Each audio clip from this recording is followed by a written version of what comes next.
OFW ka ba na naghahanap ng opportunity online at gusto magkaroon ng sariling online business?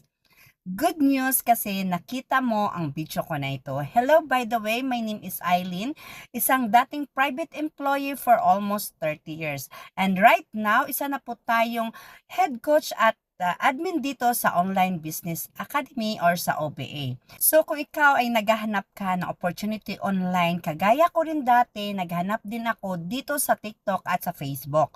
Ngayon, na-discover ko tong isang online platform na ang ginagawa lang dito ay mag-set lang ng appointment, mag-reply, mag-assess ng business inquiries from local to international clients.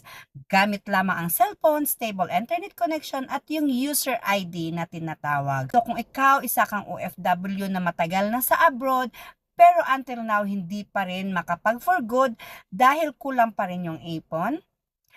Kung gusto mong malaman kung papaano, i-message mo ako or drop your location para ma-prioritize kita. See you and God bless!